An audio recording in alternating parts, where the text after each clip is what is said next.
Hello everyone, welcome to our YouTube channel education plus. और जहां पर आप लोग को जवाहर नवोदय विद्यालय क्लास 9 इंट्रेंस का प्रिपरेशन फ्री में अवेलेबल है यूट्यूब पे। सारा लेक्चर अभी कंटिन्यू चल रहा है, ठीक है, एक होते जा रहा है। आज हम लोग क्या करेंगे, कोल और पेट्रोलियम का सेशन लेंगे। एक मज़ेदार सा टॉपिक है कोल और पेट्रोलियम। चलिए हम लोग स्टार्ट करते हैं। कोल और पेट्रोलियम जो एनसीईआरटी बेस्ड है फुल्ली, और ये कोल और पेट्रोलियम का लेक्चर 1 है। और ये चैप्टर नंबर अगर देखा जाए तो चैप्टर नंबर 3 है कोल और पेट्रोलियम। चलिए हम लोग देखते हैं कि कोल और पेट्रोलियम है क्या चीज़। चलिए, फर्स्ट है वी यूज़ वेरियस मटेरियल, यानी कि फर्स्ट है we use various material for our basic need. देखो, सबसे पहले हम लोग क्या ह्यूमन रिसोर्सेज, ठीक है, हम लोग अपने हेल्प से यानी कि अपना एफर्ट लगा के बहुत तरह का नया नया रिसोर्स हम लोग डेवलप करते हैं, इन्वेंट करते हैं। और लेकिन कुछ रिसोर्सेज क्या है, बाय द गॉड हम लोग को मिला है जो अनलिमिटेड क्वांटिटी में है, ठीक है। यानी कि ये इसी सब के बारे में हम लोग आज पढ़ेंगे। डेफिनेशन बोला है we use various material for our basic need, यानी कि अपने बेसिक नीड को पूरा करने के लिए, अपनी ज़रूरियात को पूरा करने के लिए हम लोग क्या करते हैं, सम ऑफ देम आर, यानी कि हम लोग का रिसोर्सेज क्या है, some of them resources are found in nature, यानी कि कुछ नेचर में है, जैसे कि एयर हो गया, सनलाइट हो गया, ठीक है, ये रिसोर्स है हम लोग के लिए, ठीक है, ये नेचर में पहले से है। और क्या है, some of there are invented by the, किसके द्वारा, ह्यूमन एफर्ट के द्वारा, यानी कि आदमी अपना दिमाग का इस्तेमाल करके रिसोर्सेज को डेवलप किया है, ठीक है, जैसे कि न्यूक्लियर रिएक्शन, ये सब क्या चीज़ है। फर्स्ट है, अब कितने तरह का रिसोर्स है, दो तरह का रिसोर्स है हम लोग के पास। पहला है इनएक्सटेबल रिसोर्सेज, ठीक है, उसके बाद दूसरा है एक्सटेबल रिसोर्सेज, यानी कि ऐसा रिसोर्स, यानी कि जो रिसोर्स खत्म हो जाए उसको क्या बोलते हैं, और जो रिसोर्स नहीं खत्म हो उसको क्या बोलते हैं, ठीक है। तो हम लोग आगे देखते हैं। सबसे पहले है इनएक्सटेबल रिसोर्सेज, यानी कि इनएक्सटेबल रिसोर्सेज किसको बोलते हैं, यानी कि वैसा resources, those resources are present in किसमें, अनलिमिटेड क्वांटिटी में। जैसे जो रिसोर्स हम लोग के पास अनलिमिटेड क्वांटिटी में, अगर देखो तो हम लोग के पास अनलिमिटेड क्वांटिटी में क्या है, यानी कि एयर है, ठीक है, हम लोग के पास सनलाइट है,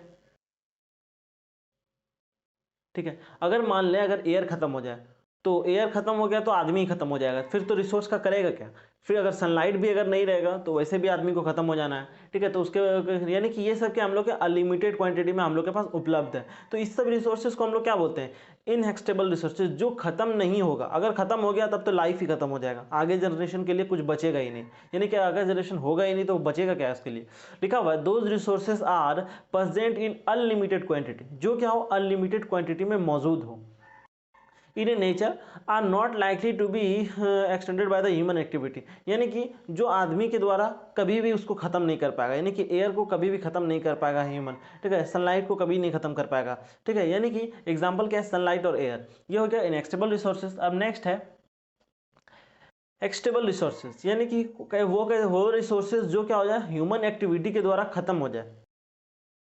द अमाउंट ऑफ दो resources in a nature is limited, यानी कि वैसा रिसोर्सेज जो क्या हो, लिमिटेड क्वांटिटी में। अगर कहें जैसे कि कोल, कोल क्या लिमिटेड क्वांटिटी में हम लोग के पास है, एक दिन ऐसा होगा कि कोल खत्म हो जाएगा, ठीक है। मालूम है कि कोल बनेगा लेकिन उसको बनने में हजारों करोड़ों साल लगता है, ठीक है, उसको बहुत टाइम लगेगा, ठीक है। लेकिन अगर हम लोग कोल को अगर बिना सोचे समझे अगर हम लोग इस्तेमाल करते जाएंगे, बेफालतू वेस्ट करते जाएंगे, तो वो खत्म हो जाएगा, कोल खत्म हो जाएगा, पेट्रोलियम खत्म हो जाएगा, जितना भी हम लोग के पास नेचुरल गैस है, फॉसिल्स फ्यूल है, सारा के सारा खत्म हो जाएगा। जैसे डेफिनेशन कह रहा है the amount of those resources in a nature are limited, जो क्या हो, नेचर में क्या हो, पर्याप्त मात्रा में, यानी कि अनलिमिटेड क्वांटिटी में नहीं हो, बस हो, ठीक है, लिमिटेड क्वांटिटी में, यानी कि जो ऐसा नहीं है कि वो कभी खत्म नहीं होगा, खत्म होने वाला है, ठीक है। They are just by the human activity, यानी कि वो क्या, आदमी के कामों के, यानी कि एक्टिविटी के, ह्यूमन एक्टिविटी से खत्म हो सकता है। For example of this resources are forest, जैसे फॉरेस्ट का हम लोग इस्तेमाल किस लिए करते हैं, यानी कि उसके वुड के लिए करते हैं, वुड से कोई फॉसिल का इस्तेमाल, फॉसिल नहीं, फ्यूल का इस्तेमाल करते हैं फॉरेस्ट को, या फिर उसको फर्नीचर में इस्तेमाल करते हैं, यानी कि बहुत तरह का इस्तेमाल करते हैं, यानी कि फॉरेस्ट को हम लोग एज ए रिसोर्स ही इस्तेमाल करते हैं। लेकिन अगर हम लोग बिना आगे पीछे सोचे हम लोग फॉरेस्ट का कटिंग करना शुरू कर दें, तो क्या होगा, एक समय ऐसा आएगा कि सारा फॉरेस्ट धरती से खत्म हो जाएगा, धरती से खत्म हो जाएगा तो रिसोर्स खत्म हो गया, फॉरेस्ट जो रिसोर्स है, ठीक, वो रिसोर्स खत्म हो जाएगा। जैसे वाइल्ड लाइफ है, जैसे कि कोई कोई क्या करता है, जानवर का तस्करी करता है, उसके दांत के लिए, उसके स्किन के लिए, उसके चमड़े के लिए, ठीक है। तो अगर उसका भी अगर बिना उसको रोकेगा नहीं, अगर उसका एकदम धड़ल्ले से एकदम हो रहा है, उसका शिकार किया जा रहा है, तो एक दिन क्या होगा, वाइल्ड लाइफ भी सारा खत्म हो जाएगा। जितना भी मिनरल्स है, जैसे कि ये सॉल्ट होगी, सॉरी सॉल्ट तो बनाते हैं जैसे कि समुद्र से, जैसे कि हो गया ये आयरन हो गया, कार्बन हो गया, ठीक है, जिंक हो गया, एल्युमिनियम हो गया, ये सब सारा क्या है, ये मिनरल्स वगैरह है ये, और ये सब क्या हो जाएगा, अगर ख़त्म हो जाएगा तो फिर उसको बनने में भी बन भी सकता है, या फिर बहुत टाइम लगेगा बनने में, इतना टाइम लगेगा कि हम लोग उसको देख भी नहीं पाएंगे, यानी कि लाखों करोड़ों साल लगता है उसको, क्योंकि उसके लिए हाई टेम्परेचर हाई प्रेशर होना चाहिए। तो जो उसको हाई प्रेशर और टेम्परेचर कब मिलता है, जब बहुत दिन रह जाता है तो उसके बाद उसको मिलता है। जैसे कि एग्जांपल है कोल हो गया, पेट्रोलियम हो गया, नेचुरल गैस हो गया, ये सब सारा क्या चीज़ है, इनएक्सटेबल रिसोर्सेज, यानी कि वैसा रिसोर्सेज जो क्या हो जाए, खत्म हो जाए, यानी कि वो रिसोर्सेज जिसको हम लोग अगर मान लें, जैसे ये सब पेड़ वगैरह, अगर हम इसको कटिंग करना शुरू कर दें, इसको काट दें, सबको काट के खत्म कर देंगे तो कुछ बचेगा नहीं, ठीक है। और इसको एक पेड़ को बड़ा होने में, एक मेच्योर पेड़ बनने में कम से कम उसको 20 ईयर लगता है, ठीक है। अगर हम लोग पेड़ को काट रहे हैं, लगा नहीं रहे हैं, तो क्या होगा, फॉरेस्ट रिसोर्स भी खत्म हो जाएगा, वाइल्ड लाइफ उसी तरह मिनरल्स भी, यानी कि अगर सोच समझ के काम नहीं करेंगे, ठीक है, तो हम लोग का ये सब रिसोर्सेज लिमिटेड क्वांटिटी में है, ये सब खत्म हो जाएगा। इसीलिए इस रिसोर्सेज को हम लोग क्या बोलते हैं, इनएक्सटेबल रिसोर्सेज। जो रिसोर्स ह्यूमन एक्टिविटी के द्वारा खत्म हो जाए उसको हम लोग क्या बोलते हैं, इनएक्सटेबल रिसोर्सेज। अब नेक्स्ट है फॉसिल्स फ्यूल किसको कहते हैं। फॉसिल्स फ्यूल्स किसको कहते हैं, फॉसिल्स फ्यूल्स आर एक्सटेबल रिसोर्सेज, ठीक है, ठीक है, इनएक्सटेबल रिसोर्सेज, यानी कि ये रिसोर्स कैसा है, जो खत्म होने वाला है, एक्सटेबल रिसोर्सेज है, ठीक है। यानी कि वो फॉसिल्स फ्यूल क्या है, एक्सटेबल रिसोर्सेज है, that are formed by the decomposition of dead organic matter, यानी कि ऑर्गेनिक मैटर जो मर गया हो, सड़ गया हो, उसके वजह उसके डिकम्पोजिशन होने के बाद बनता है। फॉर एग्जाम्पल कोल और नेचुरल गैस, ठीक है। फॉसिल्स फ्यूल, कोल और नेचुरल गैस कैसे बनता है, जैसे कि पेड़ बहुत साल तक जमीन में दबा रहा है, वो सड़ गया, गल गया, उसके बाद उसके ऊपर हाई प्रेशर लगा, ठीक है, एकदम लाखों करोड़ों साल के बाद वो क्या बन गया, एक कोल में फॉर्म हो गया, ठीक है, उसके या फिर वो नेचुरल गैस में बदल गया, ठीक है। ये सब क्या है, फॉसिल्स फ्यूल है। फॉसिल मतलब क्या है, फॉसिल मतलब होता है अवशेष, यानी कि किसी चीज़ का अवशेष, यानी कि फॉर एग्जांपल ट्री है, ट्री से बना, यानी कि कोई एनिमल मर गया, कोई वेल मर गया, ठीक है, तो वो लाखों करोड़ों साल रहने के बाद, डिकम्पोज करने के बाद, हाई प्रेशर और टेम्परेचर झेलने के बाद वो क्या बनता है, कोल और नेचुरल गैस, पेट्रोलियम, ये सब बनता है, ठीक है। तो अब देखते हैं कोल किसको कहते हैं। कोल क्या चीज़ है, coal is a black coloured fossils fuel. Coal क्या है, एक फॉसिल्स फ्यूल है, यानी कि ये क्या अवशेष से बना हुआ एक क्या फ्यूल है, which is exhausted from the ground and the use by the fuel, ठीक है, सॉरी एग्जॉस्टेड नहीं, एक्सट्रैक्टेड फ्रॉम द ग्राउंड, यानी कि ये कहाँ से मिलता है, हम लोग को जमीन से मिलता है। जब हम लोग जमीन का माइनिंग करते हैं, ठीक है, तब हम लोग को कोल मिलता है, ठीक है। And is use as a fuel for the different purpose, और इसको हम लोग किसके लिए इस्तेमाल करते हैं, फ्यूल, ठीक है, ताकि उससे हम लोग को ऊर्जा मिले, एनर्जी मिले, ठीक है, उसके लिए हम लोग इस्तेमाल करें। जैसे कि कोल का इस्तेमाल किस लिए किया जाता है, कोल का इस्तेमाल करते हैं, हम लोग क्या करते हैं, ताकि हीट एनर्जी को हम लोग पा सकें, और उस हीट एनर्जी का इस्तेमाल करते हैं हम लोग इलेक्ट्रिसिटी बनाने में, घर में भोजन बनाने के लिए, और भी बहुत तरह का इस्तेमाल है कोल का, ठीक है। यानी कि कोल क्या है, एक फॉसिल फ्यूल है जिसका बहुत सारा डिफरेंट डिफरेंट यूज है। अब देखते हैं कि कोल आखिर बनता कैसे है, फॉर्मेशन ऑफ कोल, कोल आखिर कैसे बनता है। जैसे कि यहाँ पर एक एग्जांपल है, दिखाते हैं आप लोग को, देखो देखो ये क्या है, मान लीजिए फॉरेस्ट वगैरह है, ये फॉरेस्ट है, ये फॉरेस्ट क्या हो गया, कट गया, गल गया, या फिर किसी आंधी आया, तूफान आया, या फिर फ्लड आ गया, कुछ भी आ गया, जिसकी वजह से ये सब क्या हो गया, टूट गया और ये दबते गया। जैसे नीचे जो यहाँ पर रखा हुआ है पिट, जिसको बोलते हैं पिट, ये सब क्या है, ये सब एक ग्रीन प्लांट है, एनिमल है, इससे कि सारा का सारा यहाँ पर डेड और ऑर्गेनिक मटेरियल है, ठीक है। यानी कि ये सब मर गया है, और नीचे देखो एक लाइन दिया हुआ है, जैसे जैसे ये येलोइश कलर इसका बढ़ते जा रहा है, इंटेंसिटी इसका जैसे बढ़ते जा रहा है, वो बता रहा है कि कितना टाइम लग रहा है। यानी कि फर्स्ट क्या हुआ, पहले प्लांट वगैरह, एनिमल्स वगैरह सारा चीज़ मर गया, मरने के बाद या फिर ऐसे जमा होते गया, और जो चीज़ जमा होते गया वो धीरे धीरे लेयर बाय लेयर वो नीचे जाते गया।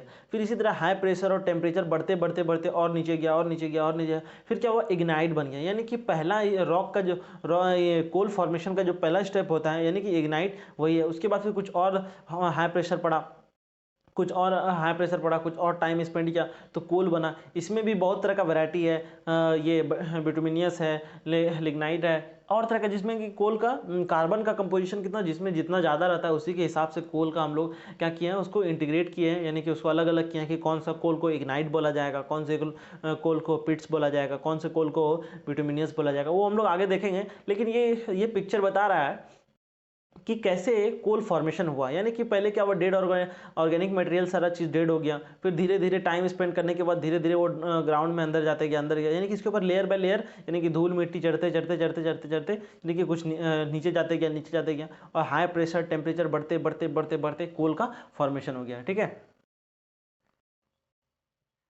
यहाँ लिखा हुआ है under high pressure and the temperature the dead vegetation get converted into the coal, यानी कि जब हाई प्रेशर और टेम्परेचर रहता है तो डेड वेजिटेशन, यानी कि जितना भी प्लांट्स वगैरह है, इंसेक्ट वगैरह, वेजिटेशन वगैरह है, सारा किस में कन्वर्ट होता है, कोल में कन्वर्ट होता है, और कितने बहुत लंबे टाइम के बाद कोल में कन्वर्ट होता है। लेकिन ये एक डेफिनेशन हो जाएगा इस तरह का, this process is called carbonisation. अगर कहेगा कार्बोनाइजेशन क्या है, कार्बोनेशन क्या is the process of formation of coal, यानी कि कोल का फॉर्मेशन का जो प्रोसेस है उसको हम लोग क्या बोलते हैं, कार्बोनाइजेशन। यानी कि अंडर हाई प्रेशर और टेम्परेचर की वजह से कौन सब चीज़, यानी कि डेड और ऑर्गेनिक वेजिटेशन जो फॉरेस्ट में है वो दबने के बाद, गलने के बाद, काफ़ी हाई टेम्परेचर सहने के बाद वो क्या होता है, कोल में कन्वर्ट हो जाता है। यहाँ पर लिखा हुआ है पिट, यानी कि ये पहला वाला जो पार्ट था पिट, यहाँ लिखा हुआ है पिट क्या चीज़ है, it is a dark fibrous fuel, ये क्या एकदम रेशेदार फ्यूल है, compose by the plenty decompose plant material, यानी कि प्लेंटी मतलब यानी कि पूरी तरह से नहीं गला हुआ है, हल्का मतलब कि कुछ बचा हुआ,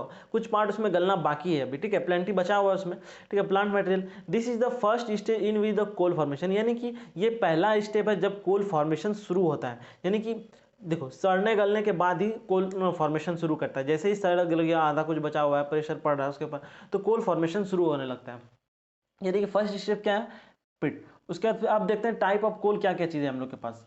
फर्स्ट है हम लोग के पास there are the 4 types of the coal as follows, यानी कि हम लोग के पास कितना टोटल 4 वेराइटी का हम लोग के पास कोल है, उसको हम लोग अलग अलग डिफाइन किए हैं कि इसको कौन सा कोल बोलेंगे, इसको कौन सा कोल बोलेंगे। जैसे कि पहला है एंथ्रासाइट, फर्स्ट कौन सा है, एंथ्रासाइट। सेकेंड है बिटुमिनियस, ठीक है, दूसरा है बिटुमिनियस, उसके बाद है सब बिटुमिनियस, उसके बाद है लिग्नाइट। यानी कि देखो ये तो हम लोग 4 नाम बता दिए कि कोल का 4 तरह का, एंथ्रासिस हो गया, एंथ्रासाइट हो गया, बिटुमिनस हो गया, सब बिटुमिनस हो गया और लिग्नाइट हो गया। लेकिन अब इसमें इसको डिफरेंस किसके बेसिस पे किए हैं, तो हम इसको डिफरेंस किए हैं ये परसेंटेज ऑफ कार्बन कंपोजिशन, यानी कि उसके पास कार्बन का कंपोजिशन क्या है। अब बोले कार्बन क्या है, देखो कार्बन C6, यानी कि C6 को हम लोग क्या बोलते हैं, कार्बन बोलते हैं। ठीक है, मतलब कि कार्बन क्या है, जितना कार्बन जिस कोल में कार्बन का कंपोजिशन जितना ज़्यादा होगा उसको उतना अच्छा कोल माना जाएगा। ठीक है, यहाँ लिखा हुआ है एंथ्रासाइड में कह रहा है आर द हार्ड कोल। ठीक है, ये क्या है, एकदम पूरा ठोस कोल है। It contain highest amount of the coal out of the all coal rank, यानी कि जितना भी कोल का रैंक है, यानी कि कोयले का जितना भी रैंकिंग है, उसमें सबसे टॉप पे कौन सा पाया जाता है, एंथ्रासाइड, जिसमें 86 लेके 97% तक कार्बन ही रहता है। यानी कि इसमें और ज़्यादा कुछ नहीं रहता है, कार्बन ही रहता है। अब नेक्स्ट है बिटुमिनियस, किसको बोलते हैं, बिटुमिनियस कोल्स ऑफन कॉल्ड सॉफ्ट कोल, जिसको हम लोग क्या कहते हैं, मुलायम कोल बोलते हैं। ठीक है, यानी कि मुलायम कोयला। ठीक है, तो देखिए has slightly lower carbon content in the anthracite, यानी कि इसमें कितना कोल रहता है, यानी कि ये इसका लेवल क्या है, इसका लेवल एंथ्रासाइड से जस्ट नीचे है, यानी कि इसका कोल का लेवल उससे थोड़ा सा कम होगा, यानी कि 45 से लेके 86 तक। ठीक है, 45 से लेके 86 का, इसीलिए इसको क्या बोलते हैं, सॉफ्ट कोल। इसका कार्बन कंटेंट क्या होता है, एंथ्रासाइड से कम होता है। अब आता है कि सब बिटुमिनस किसको बोलते हैं। अब सब बिटुमिनस किसको बोलते हैं, sub bituminous coal does not have the same shiny lustre. देखो ये दोनों जो कोल है, टॉप कोल है, जो टॉप कोल रहता है उसका अपीयरेंस थोड़ा सा साइनी होता है। ठीक है, देखो इधर ये क्या है, ये कोल है, ये भी कोल है। ठीक है, ये क्या है, एंथ्रासाइड है, ये बिटुमिनस है, यानी कि इसका देखो साइनी अपीयरेंस जैसे लग रहा है कि गोल्ड है। ठीक है, लेकिन ये गोल्ड नहीं है, ये कोल ही है। ठीक है, यानी कि इसका साइनी अपीयरेंस है, जिसमें जितना कार्बन कंपोजिशन रहेगा तो उतना थोड़ा सा वो क्या चमकीला लगेगा। लेकिन अब सब बिटुमिनस क्या है, do not have the same shiny lustre, इसके पास क्या होता है, ऐसा लस्टर नहीं होता है, इसके पास चमक नहीं होता है जितना जितना किसके पास रहता है, हाई रैंक वाले के पास रहता है। एज नेम, इसको नेम हम लोग सजेस्ट इसलिए किए हैं, यानी कि इसका नाम सब बिटुमिनस हम लोग किस लिए रखे हैं, it has lower carbon content the bituminous, क्योंकि इसका इससे कम कंटेंट रहता है, कार्बन कंटेंट बिटुमिनस से भी कम रहता है, इसीलिए इसको सब बिटुमिनस बोला जाता है। कितना रहता है, 35 से लेके 45, 35 से लेके 45। अब आता है लिग्नाइट, किसको बोलते हैं? लिग्नाइट क्या है? Lignite is often called brown coal. इसको क्या बोलते हैं? भूरा कोयला बोलते हैं। इसको क्या बोलते हैं? भूरा कोयला। अब राख इसको क्यों बोलते हैं? बिकॉज इट इज लश्यर, ये लाइटर इन कलर। इसका कलर क्या होता है? लाइट होता है, पूरा लाइट, यानी कि जितना वो ब्लैक गोल्डन कलर का आता है, इसका लाइट कुछ कम होता है। देन द हायर रैंक कोल, यानी कि हायर रैंक कोल का तो शाइनी अपरेंस रहता है, उससे कम रहता है। ठीक है। It has the lowest carbon, यानी कि सबसे कम किस में कार्बन रहता है? देखो, सबसे कम रहता है लिग्नाइट में, और सबसे ज़्यादा किस में रहता है? एंथ्रासाइट्स में। ठीक है जी। इसके पास कितना रहता है? 25 से लेकर 35% तक कोल।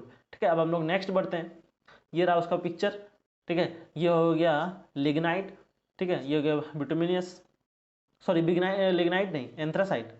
ये किसका स्ट्रक्चर है? एंथ्रासाइट का। और ये क्या है? बिटुमिनियस का। अब है कुछ प्रोसेस है जिसकी वजह से हम लोग कोल के हेल्प से कुछ और पदार्थ को पाते हैं। तो अब देखते हैं कैसे कैसे। देखो, ये एक एक्सपेरिमेंट है, डिस्ट्रक्टिव डिस्टिलेशन ऑफ कोल, यानी कि कोल का क्या करें? डिस्ट्रक्टिव डिस्टिलेशन, जिससे हम लोग क्या मिलता है? Destructive distillation of a coal is a process of heating of a coal, यानी कि कोल को क्या करता है? इसमें हीट करते हैं। किसके? एयर के प्रेजेंस में नहीं करते हैं इसको। ठीक है। एयर के प्रेजेंस में, यानी कि इन अब्सेंस ऑफ एयर करते हैं। जैसे ही हम लोग कोल को अब्सेंस ऑफ एयर, जैसे हम लोग रिएक्ट करवाते हैं, बहुत हीट करते हैं, तो हम लोग को नया नया चीज़ मिलता है। जैसे कि it is absence of air, by product are form as a coke, coal tar, ठीक है, अमोनिया, और क्या? Coal gas. यानी कि अब ये है क्या चीज़ है? यानी कि ये सारा चीज़ हम लोग को कोल से ही मिलता है। जब हम लोग कोल का डिस्ट्रक्टिव डिस्टिलेशन करते हैं, अगर कहीं पर पूछा जाए कोल का डिस्ट्रक्टिव डिस्टिलेशन करने के बाद हम लोग को क्या क्या चीज़ मिलता है, तो कोल का डिस्ट्रक्टिव डिस्टिलेशन करते हैं तो हमको उसका क्या मिलता है? बाय प्रोडक्ट मिलता है। और क्या क्या बाय प्रोडक्ट मिलता है? जैसे कोक हो गया, कोल्टार हो गया, अमोनिया हो गया, उसके बाद फिर क्या हो गया? कोल गैस हो गया। जैसे यहाँ पर पिक्चर है, यहाँ पर कोक पाउडर है और यहाँ पर बर्नर है, यानी कि इसको कांच में डाल दिए हैं। ठीक है। यानी कि ट्यूब में डाले हैं जहाँ पर एयर उसको नहीं मिल रहा है, और इधर से कॉर्क लगा दिए हैं और उस पर एक पाइप लगा दिए हैं, और इसको जैसे ही हीट कर रहे हैं, तो हीट करने के बाद एक लिक्विड सब्सटेंस बन रहा है, जिसको हम लोग क्या बोलते हैं? कोल टार। कोल टार किसको बोलते हैं? जिसको हम लोग क्या बोलते हैं? अलकतरा, जो हम लोग रोड बनाने में इस्तेमाल करते हैं। ठीक है। और जो गैस फॉर्म होता है वो वहाँ से क्या होता है? इस छेद से रिलीज होता है, जो बाहर निकल जाता है, उसको क्या बोलते हैं? Coal gas. अब देखते हैं एक एक करके ये कोल गैस, कोल टार क्या क्या चीज़ है। सबसे पहले देखते हैं कि कोक किसको बोलते हैं। ठीक है। अब कोक वो नहीं कि कोको कोला, ठीक है, वो नहीं। कोक है, it is the tough pure porous and the blacky substance. ये क्या है? ब्लैक कलर का एकदम ठोस पोरस सब्सटेंस। पोरस मतलब क्या होता है? जिसमें छेद हो, जिससे वाटर क्या होगा? एक दूसरे से पास कर सके, पोरस। ठीक है। It is an almost pure form of carbon, यानी कि ये कार्बन का क्या है? प्योरेस्ट फॉर्म है, यानी कि कार्बन C6 है, 6 है, यानी कि इसका सारा कंटेंट इसमें पाया जाता है, यानी कि carbon purest form of carbon. यानी अगर कार्बन का अगर कहीं आपको खोजना है तो वो कोक में मिल जाएगा, ऐसा कह सकते हैं। It is an almost purest form of carbon. Coke is use in A manufacturing of steel and extraction of many metals. ठीक है। अब रहता है कि कोल का हम लोग इस्तेमाल क्यों करते हैं? कोल का हम लोग इस्तेमाल करते हैं किसी भी इंडस्ट्री में, किसके लिए? ये एक्सट्रैक्शन ऑफ किसका? स्टील का, एल्युमिनियम का। यानी कि हम लोग क्या करते हैं? कोक का इस्तेमाल करते हैं रिडक्शन के लिए। ठीक है। ताकि रिड्यूस करके हम लोग का मेटल जो मिले, एक्सट्रैक्ट करके प्योर फॉर्म ऑफ मेटल मिले। वो हम लोग जब एक्सट्रैक्शन वाला चैप्टर पढ़ेंगे उसमें हम लोग का कोक का इस्तेमाल सही से पता चलेगा। ठीक है। अब यहाँ पर है कोल टार। देखो, ये रोड बनाने के काम में आता है, जिसको अलकतरा बोलते हैं। ठीक है। कोल टार, देखो कोल टार आज ये ब्लैकी थिक लिक्विड, यानी कि थोड़ा सा गाढ़ा, जिसको विस्कस लिक्विड भी कह सकते हैं, विथ एन अनप्लीजेंट स्मेल, जिसका स्मेल क्या होता है? बढ़िया नहीं, यानी कि unpleasant smell, and used as a starting material for the manufacturing various substance. यानी कि इसका इस्तेमाल किस लिए करते हैं? हम लोग रोड बनाने में करते हैं, यानी कि और भी बहुत सारे चीज़ में है जिसको हम लोग इस्तेमाल करते हैं। यानी कि कोल टार क्या है? लिक्विड सब्सटेंस है। ठीक है। कोल क्या एक लिक्विड सब्सटेंस है, ठीक है, जिसका अनप्लीजेंट स्मेल होता है और थिक लिक्विड होता है। ठीक है। ये हो गया कोल टार का। अब आता है कोल गैस किसको बोलते हैं? Coal gas, coal gas, coal gas किसको बोलते हैं? तो coal gas is obtain during the process of coal, यानी कि हम लोग कोल गैस कहाँ पर मिलता है? जब हम लोग कोल का प्रोसेस करते हैं, कोल का हम लोग जब डिस्ट्रक्टिव डिस्टिलेशन करते हैं, तब हम लोग को क्या मिलता है? कोल मिलता है। नहीं, सॉरी, कोल नहीं, कोल का जब हम लोग डिस्ट्रक्टिव डिस्टिलेशन करते हैं तो हमको कोल गैस मिलता है। तो coal gas is obtain during the process of coal to get a coke. ठीक है। कोक को मिलता है। उसके बाद it is use to transfer it dead organic matter into the petroleum and it is use for transform, यानी कि कोल gas का हम लोग का किस इस्तेमाल करते हैं, ठीक है, कोल गैस का हम लोग इस्तेमाल करते हैं किसके लिए, पेट्रोलियम और नेचुरल गैस को ऑब्टेन करने के लिए। कैसे, इस कोल गैस को हम लोग क्या करते हैं, रिएक्ट करवाते हैं किसके साथ, it is use to transform the dead organic matter, यानी कि जो डेड ऑर्गेनिक मैटर है उसके साथ हम लोग कोल गैस का रिएक्ट करवाते हैं और उससे हमको क्या मिलता है, पेट्रोलियम मिलता है और क्या मिलता है, नेचुरल गैस मिलता है।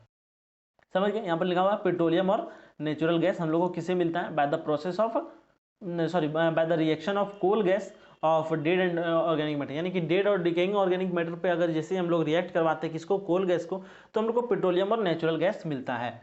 अब नेक्स्ट है कि अमोनिया किसको बोलते हैं, ठीक है, अमोनिया लिक्विड, ठीक है, अमोनिया लिक्विड इज, और कहे तो अमोनिया भी कह सकते हैं, ammonium hydroxide is one of the back product during the destructive distillation, ये भी किस पे, डिस्ट्रक्टिव डिस्टिलेशन में ही मिलता है अमोनिया, हम लोग तभी इसमें मेंशन नहीं किए थे, लेकिन ये डिस्ट्रक्टिव डिस्टिलेशन से ही मिलता है अमोनिया। इसको किस लिए यूज़ करते हैं, एज ए फर्टिलाइजर, यानी कि अमोनिया का इस्तेमाल हम लोग फर्टिलाइजर के लिए करते हैं, यानी कि खेत में यूज़ करते हैं ताकि प्लांट वगैरह को उसको जितना भी न्यूट्रिएंट्स वगैरह वो सब सारा मिल जाए, उसको कोई परेशानी ना हो, उसका प्रॉपर ग्रोथ हो और प्रॉपर यील्ड मिले हम लोग को, तो अमोनिया इसीलिए यूज़ किया जाता है। ठीक है, उम्मीद करते हैं कि समझ में आ गया होगा और हम लोग का चैप्टर भी यहाँ ये कोल वाला पार्ट कंप्लीट हो गया है और यहाँ से अब अगला जो होगा हम लोग पेट्रोलियम वाला पार्ट पढ़ेंगे। ठीक है, पेट्रोलियम पढ़ेंगे और हम लोग उम्मीद करते हैं कि अगले सेशन में ही ये चैप्टर कंप्लीट हो जाएगा। ठीक है, थैंक यू वेरी मच, पढ़ते रहिए।